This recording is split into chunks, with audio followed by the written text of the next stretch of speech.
Bonjour à tous. La crise que nous traversons aujourd'hui est une formidable opportunité, une occasion de nous surpasser tout d'abord, enseignants comme étudiants ou personnel administratif. Depuis des années, j'enseigne à mes étudiants l'importance de la réactivité, de l'adaptabilité, de la flexibilité dans toute démarche entrepreneuriale ou professionnelle. S'il suffisait de suivre des procédures, nous pourrions tous être remplacés par des robots. Eh bien non. Le véritable professionnel se reconnaît dans sa réaction face à l'imprévu, face à ce qui n'est écrit dans aucun manuel.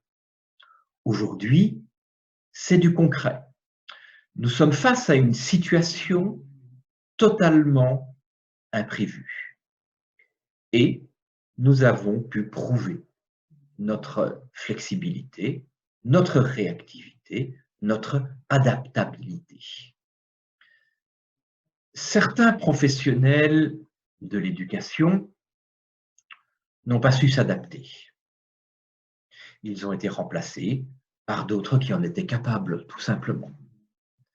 Certains étudiants se plaignent que leurs cours ne leur sont pas donnés selon la forme qui était prévue. C'est qu'ils ne sont pas capables de tirer les leçons de la merveilleuse leçon de management qui nous est donnée. Principe numéro 1, réactivité, flexibilité. Ceux qui restent sur leurs anciens schémas ne survivent pas dans un monde en constant mouvement. Les business models doivent être évolutifs. Ce que certains voient comme un obstacle insurmontable, d'autres le voient comme une opportunité. Oui, la crise mélange les cases de notre SWOT et c'est tant mieux. Oui, le pestle est chamboulé. Eh bien, c'est une opportunité de niche et de différenciation. Principe numéro 2, il vaut mieux une mauvaise décision que pas de décision du tout. Le pire ennemi de l'économie, c'est l'immobilisme. Si la décision est mauvaise, nous avons une chance de nous en rendre compte et de réagir. Si nous restons immobiles, nous n'apprenons même pas et nous coulons. Principe numéro 3, les structures verticales sont un frein à la mobilité. Il n'y a rien de pire pour nuire à la réactivité qu'un processus où chaque échelon doit référer au niveau supérieur et attendre que l'information soit remontée jusque tout en haut pour qu'une décision redescende ensuite avec la même lenteur. Sans parler des décisions qui ne sont pas prises tout en haut pour une raison ou une autre, bonne ou mauvaise d'ailleurs. Sans parler non plus de ce qui arrive lorsqu'un échelon disparaît ou est défaillant.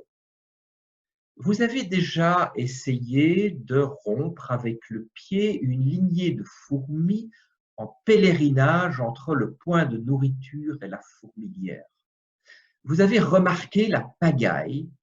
Eh bien, c'est exactement ce qui se passe dans une entreprise à structure verticale lorsqu'un niveau est défaillant pour quelque raison que ce soit. Aujourd'hui, j'enseigne la finance et le management depuis ma terrasse à des étudiants qui sont à Abidjan, à Marrakech, à Shanghai ou à Saint-Denis de la Réunion.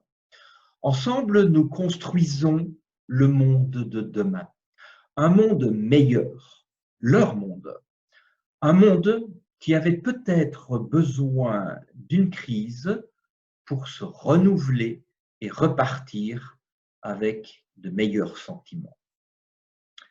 À bientôt pour d'autres nouvelles positives. Prenez soin de vous.